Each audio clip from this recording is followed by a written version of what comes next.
The second major of the year is done and dusted. We take a good look at the USPGA, even though we went to bed at about 10:30, not together. Yeah, we can make that very clear, actually. Okay. Anyone know what happened to Jon Rahm? So we've got a couple of tepid takes for you on today's episode, and the Versus Series is here. Well, it's happened. We are now halfway through the majors of 2025. What have we learned? What do we know? Not a lot. If you've watched or listened to this podcast before, you'll know that we know absolutely nothing. But nonetheless, welcome along. It's Golf is Ruining My Life. Tom Green, take me through your single favourite moment of the USPGA 2025. There must be so many. Yeah, oh God, the list is really endless, guys. There was a moment last night where I thought, have we been overly harsh here? Have we been the poo-pooers of what was a great tournament, and have loads of people been really enjoying it, and we've just been the naysayers? But then there was a flurry of messages, Tom. I don't know whether you got this, but I had a flurry of WhatsApp messages that all landed basically as the back nine got going. And everyone in my golf group said the same thing, which was, took its time, didn't it? But here we go. Finally, the tournament's got going. And that gave me a bit of reassurance that we weren't the only ones struggling with the second major of the year. But we got there in the end, right? Have you become the central nexus, if that is the word, for all golf WhatsAppery? Because I have. There are a lot of friends of mine who feel like they need to text me when things happen in the majors. And as a result, and I don't mind that. I don't hate that at all. But as a result, I got a bucket load of messages to which I had to reply to all individually going, yeah, well, finally, I'm not sure Rahm can do it. Yeah, man, finally, I'm not sure Rahm can do it. Yeah, but I don't think Rahm's going to do it. And I was almost literally cutting and pasting. The admin, here's a niche thing, the admin of WhatsApp on a golf major weekend when you've got to be firing out the messages going, oh, dunno. Here's my takes, guys. I think the thing is with golf, and maybe this is why people love this podcast so much, we love doing it so much, is with football, you can have a pretty in-depth conversation about football with pretty much anyone, I think. If they have a bit of knowledge about football, there's enough to get by. But you just can't do that with golf. You can't sidle up to someone at the pub and go, can you believe the domination of Scottie Scheffler at the moment in the majors? Can you believe Jon Rahm's capitulation? They would just go, what are you talking about? So that's why you have to message golf friends, because they're the only ones that get it. I feel like I find myself in conversations trying to think of different ways to bring golf into the conversation to see if other people in that conversation like golf. So I'll be at some sort of party and I'll think of a way, you know, like, oh, a bit tired today because I was up last night. I played 36 holes yesterday, just to see if anyone, and often everyone else in the conversation will shrug at me in a slightly aggressive way and go, please stop talking about golf. But all it takes is that one person, and then we're basically married within seconds. Yeah, that's the rest of the event sorted. I like sidling up to someone at an event that likes golf and go, well, there we go. This is brilliant. I don't really know the people getting married. I'm sort of a +1. However, what I do care about is your backswing. So let's spend the whole evening talking about that. Tom, what time did you go to bed last night? Is my question. I went to bed listening to the coverage on the radio here in the UK at about 11 o'clock. So it was not long after Johnny J.R. Rahm had muffed it all up. Not around then. I think as I drifted off to sleep, I heard the commentary of a man failing, which is a lovely, really sets you up for a night's sleep. One of the things I really enjoyed about the USPGA was the rough. I thought the rough looked deep and thick and dangerous. And the problem was that a lot of the times, the only time they found the rough was when they were trying to drive a short par 4. So you'd go, oh my God, they're in the rough near a green. This is exciting. Can they get up and down? Well, if they can get up and down, it's a birdie. And if they can't, it's a par anyway. So there was nearly jeopardy there for me. But in the end, it was nothing much, really.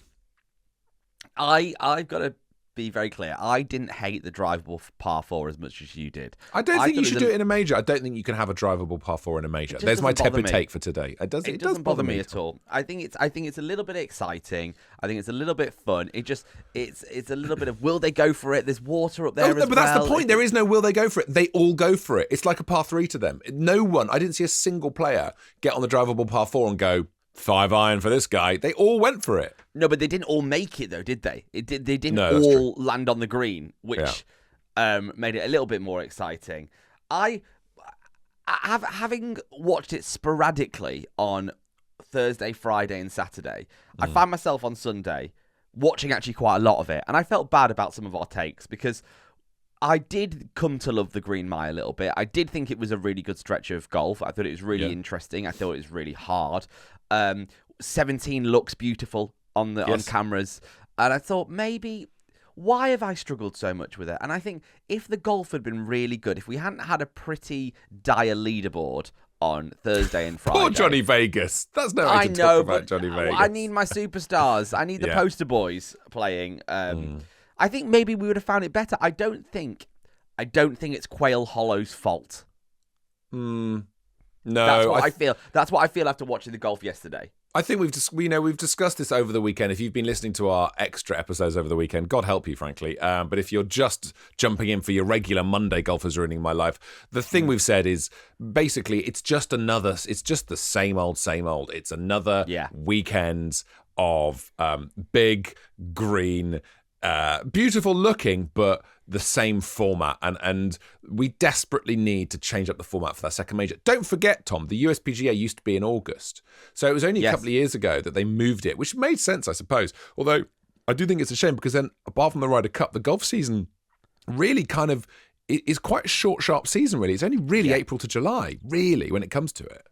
Yeah, which is sad, and we've had a few emails of people saying that as well, saying that they wished the majors were extended a little bit more, and I agree with that. I'd happily have them go into August and September, but this is where you've got to find those big events that you like talking about later in the season, whether it's the BMW at Wentworth, that always comes in September. That's always quite exciting. Obviously, this is a Ryder Cup year at Bethpage Black this year, which is going to be mega. So there is loads to look forward to. Definitely. Tom, I think Jon Rahm is really going to struggle to recover from what happened over those final 3 holes. I'll put my hands up. I went to bed. Oh yeah, I don't know what happened over the last 3 holes. I went to bed. We're always open and honest on this show. I ran a half marathon yesterday. It made me feel very weird and quite tired, obviously, as you'd expect. Can I just say, I saw a picture of you after the half marathon having an incredibly. The Lucozade you had was in a pint glass, and it wasn't quite the same colour as a normal Lucozade. Yeah, it's a big pint of Lucozade. I had a few pints of Lucozade yesterday, and then got stuck in the West Ham traffic trying to get out of Westfield for 2.5 hours, which was good and fine, and I'm glad we did that. Yeah, it was bad. It was really bad. So I went to bed with very tired legs at 9 p.m. and really had a lovely time in bed watching golf on my phone, which I actually really like on the little Sky Go app. And then at about 10:30, when it was still quite exciting, to be honest, I just said, I can't do this. I need to sleep. And checking out some of the videos this morning, what happened to John during the Green Mile? That, I think, is scars. Because what was it? Double bogey. Yeah, he disappeared. That's the thing I couldn't understand when I woke up this morning. And I knew that he was starting to stuff up when I went to sleep.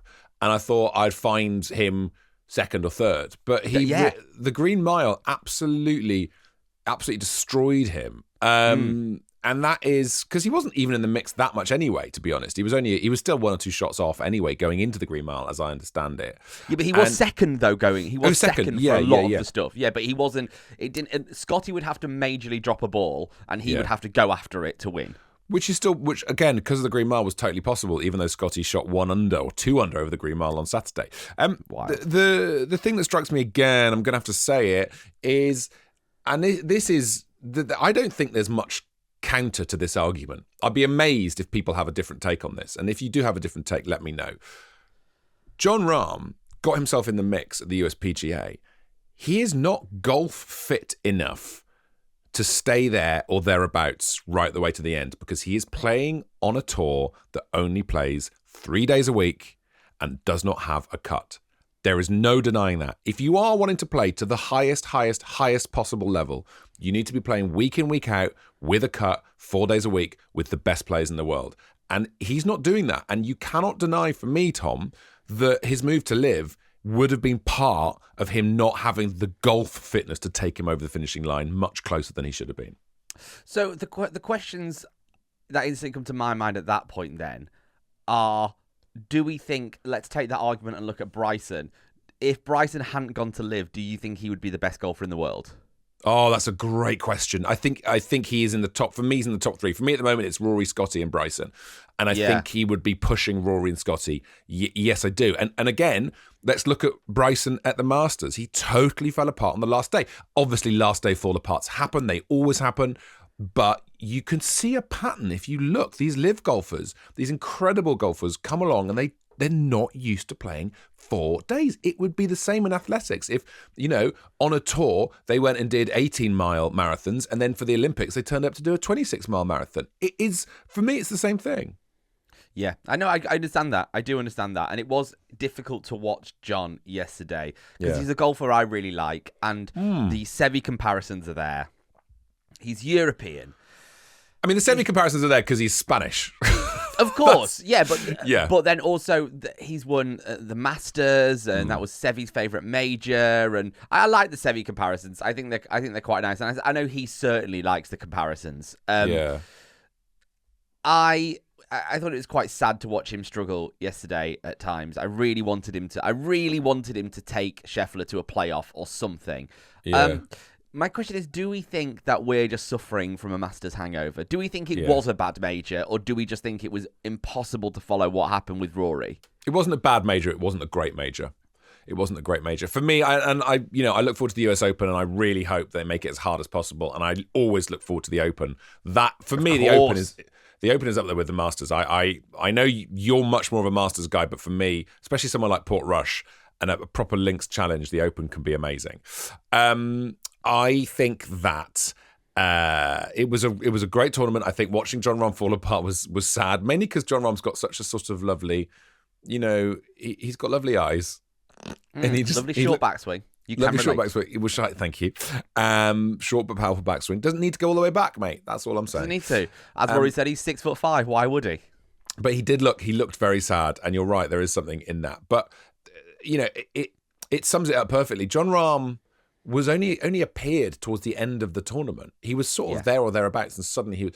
And a tournament with a really strong narrative thread, you'd have had, like we had at the Masters, Rahm makes a big start, Scottie makes a big start, and they're both there tussling, and we're looking for them, and they end up playing together because that's always a sign of a great tournament. You want good pairings on the last day, like Bryson and Rory at the Masters. We didn't really get that, and that story just wasn't there. And is that the fault of the course? Nah, probably not. It's just the way the cookie. The way it goes, sometimes. right? I think that's the thing. I think it's just the way it goes because I do regret slagging off Quail Hollow so much on Thursday and Friday because I watched. I think you were just tired, mate. I think you were hangry at the time. I think I was hungry. I was hungry, and I was yearning for a better leaderboard. I think, and I took it out on Quail Hollow, and that's not fair. But seeing the Green Mile yesterday, it was really spectacular. It was really, really, really great. And do you know what, Tom? And I know he's a friend of the show, so I'm obviously going to say this. I just want to give a little minute to say how great Nick Doherty is on Sky Sports. He's very, very good. He's so good. I get a little bit sad when he switches out for someone else. I'm like, oh, Nick, don't leave. It's like prime time when you're on. I love all the team at Sky Sports, but I think for me, Henny and Nick are... Henny's a brilliant commentator. Henny often does the bit in the studio where she's got all the green screen stuff around her. She's a fantastic commentator. I think she's really, really... She gets it spot on. She's got just the right tone. She's got great knowledge. Nick is really got that thing at the moment where... Great commentators take a long time to percolate and become themselves. It can take them a decade of just commentating constantly and being a pundit. But Nick on the mic now is just, he sounds so at ease when he's doing it. And loads of personality, I think, comes across as well, which is really needed, especially during a tournament like we just had. Yeah, you need someone to be having a little bit of fun with it, and that does come across. Yeah, definitely. Having fun, but also making sure that the story of the tournament sort of is unfolding for you. Yeah, no, I think he's brilliant.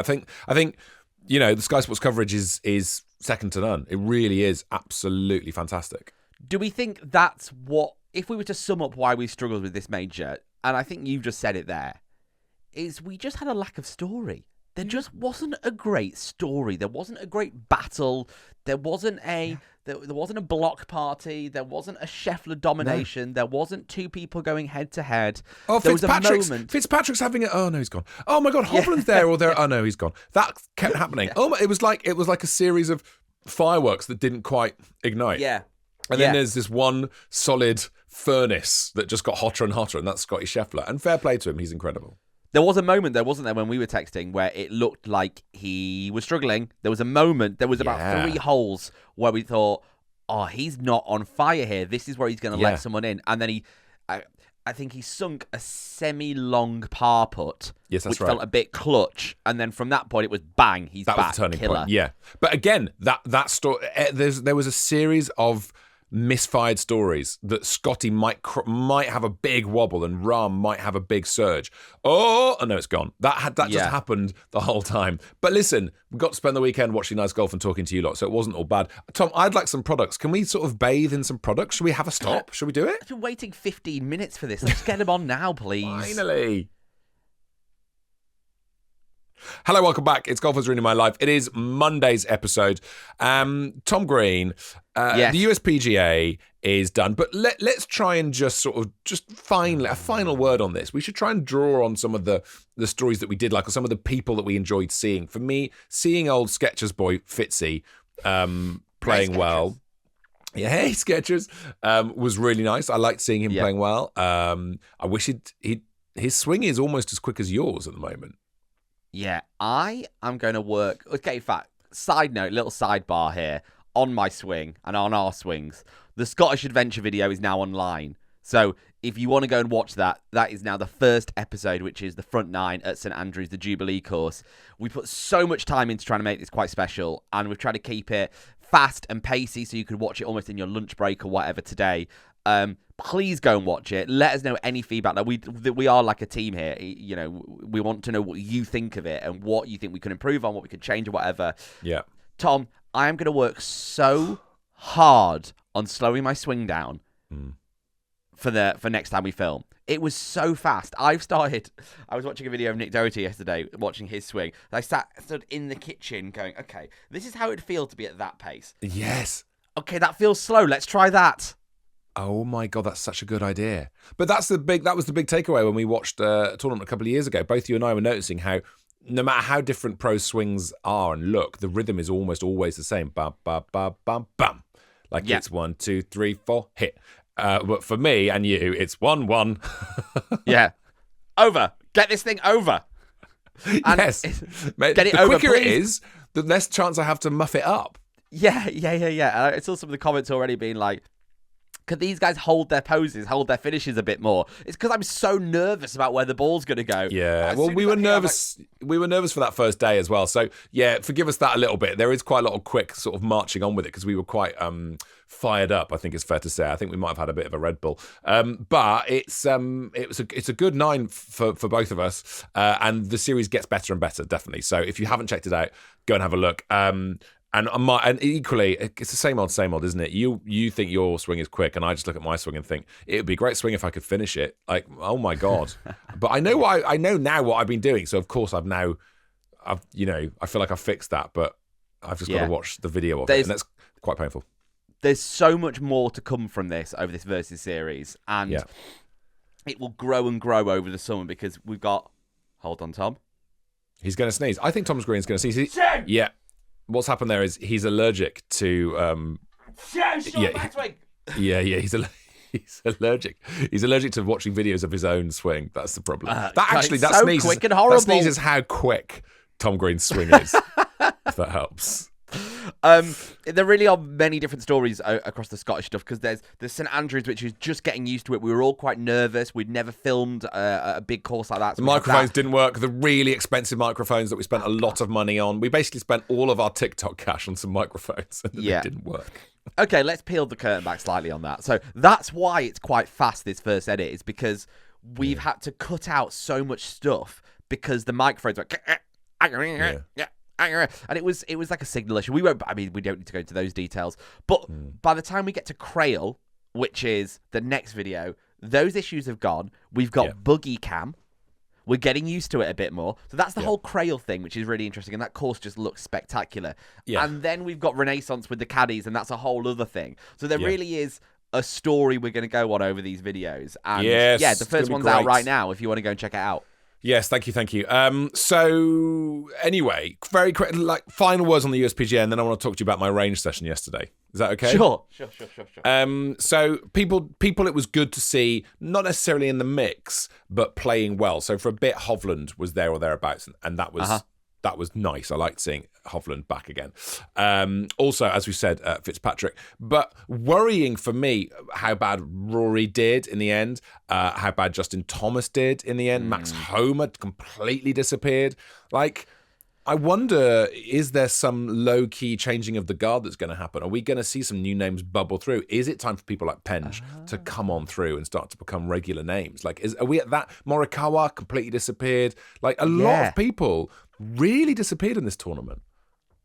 It's weird, isn't it? Because we've said on this show quite a lot that we've not had a domination of this sport. We've not had a Tiger domination for such a long time. And he was in a very special part of golf where he got really fit. He did things that made golf... He bended golf to his will, right? In a way that I don't think you really can so much anymore. Golf. Yeah. What did I say? He's bended. Thank you. Thanks, Tom. He's far more intelligent than I am, but we all know that. That's not true. The thing is that we've not had a domination, right? Yeah. And you can see that it's not going to happen with Rory, if we're honest. The only person that might do it is Scottie.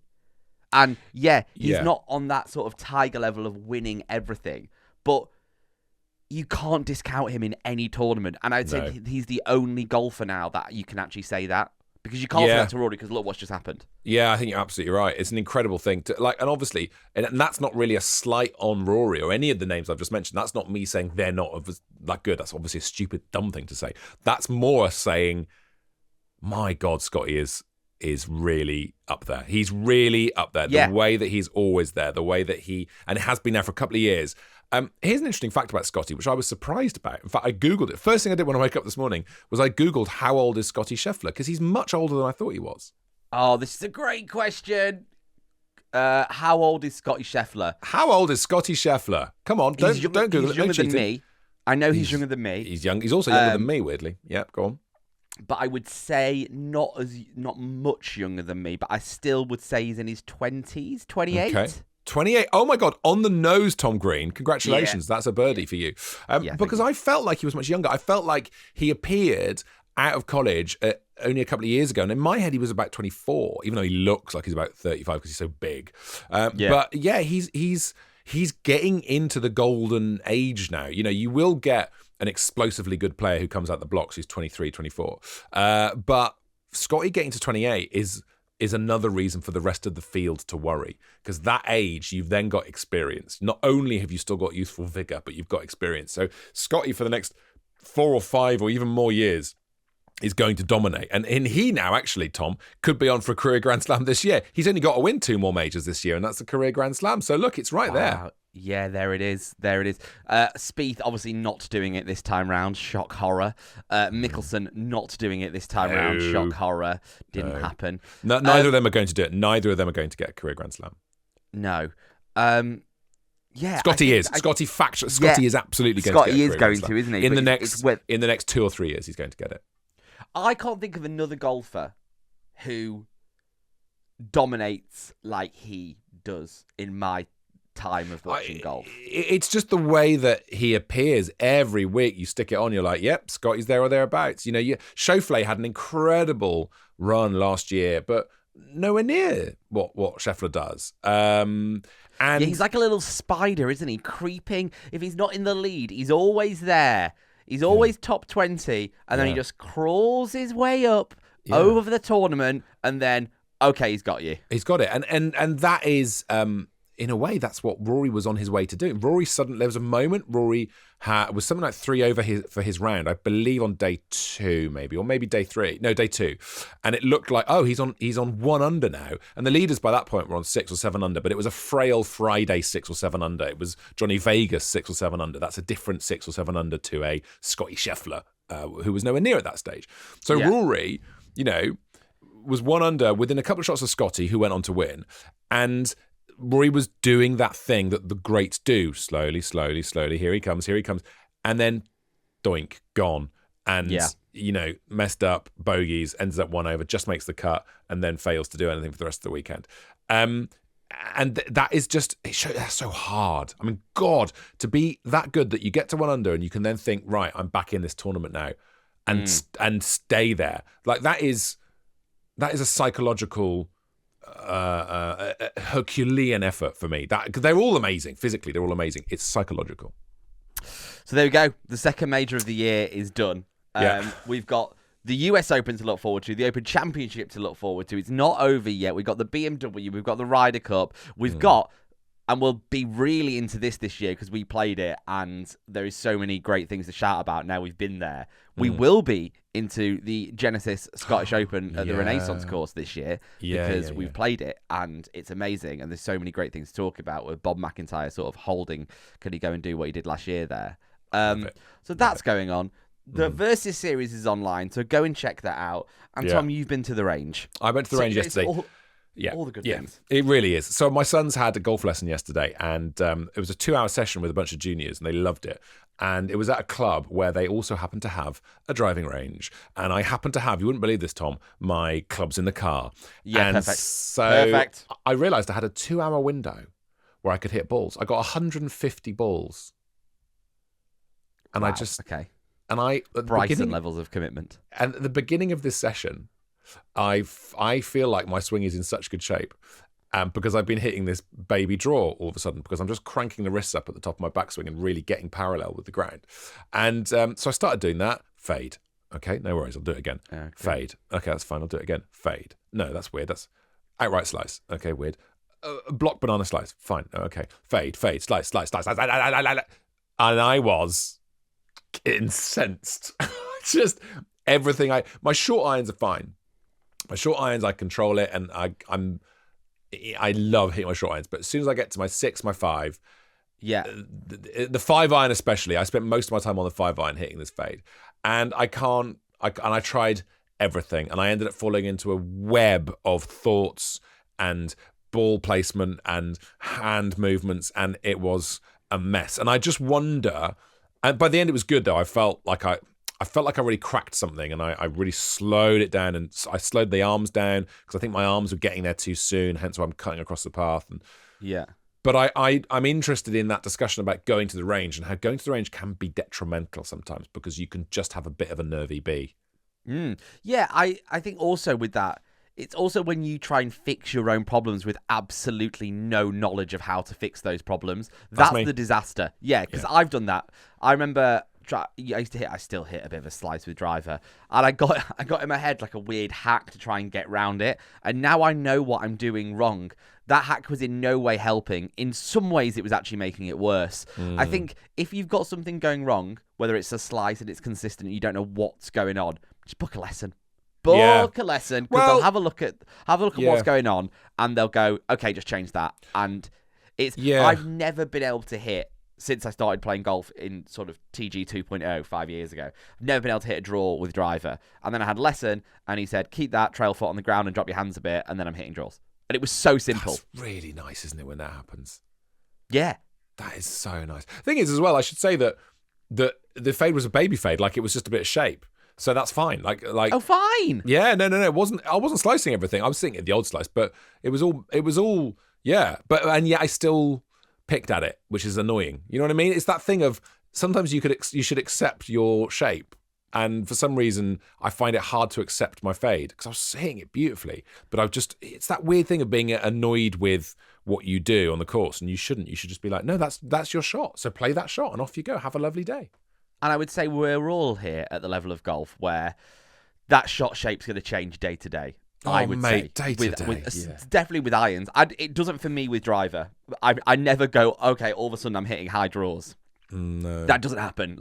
I've always hit fades or a slice, and I've changed something in my golf that's now trying to hit it straighter with maybe a little bit of draw, or at least trying to draw. I would never go to the golf course and go, oh, I'm hitting a draw today out of nowhere. Does that make sense? Whereas I think you can do that with irons a little bit. You can go, okay, it appears to be I'm just losing it left a little bit today. I don't know why, but let's just play it. Yeah, it's true. But I would say the takeaway was I'm hitting these pings so beautifully. The G440 4 hybrid is unbelievable. I hit it 190 to 200, and it's probably that and the 7 wood are basically having an ongoing argument in my bag as to which is my favourite club. But I think, yeah, they're just amazing clubs. They're so nice. I totally agree with that logic. And if there is one thing to take from us having pings in the bag at the moment, if you don't want to do the full Gainsborough experience, which I understand because it's probably very expensive to get a full bag, irons, woods, putters, all that sort of stuff. If you are struggling with length, go and do the woods fitting, the G440 woods fitting, because it has changed my golf. Well, I played in the Thursday Eclectic last week. Oh. Basically didn't get the driver out, hit forward off every single tee. And it is so nice to stand on tee and go, well, this is going to be in the middle of the fairway. Yeah, because then you're in the game, man. You're in the game. You're in the game. All right, listen, we've got to finish here. Thank you so much for listening and watching if you're with us on YouTube. Don't forget, head over to YouTube. There's a link in the episode description for our first Versus episode up at St Andrews. It's a little course in Scotland we got to play, and there's loads more still to come, so make sure you check those out. If you love short backswings or really fast golf swings, we're your guys. And that's it. Yeah. Second major of the year is done. We'll see you on Thursday for more of this. Email corner return to the Tom's Golf Dream My Life.co.uk for golf bit of winning, and we'll see you then. Bye-bye.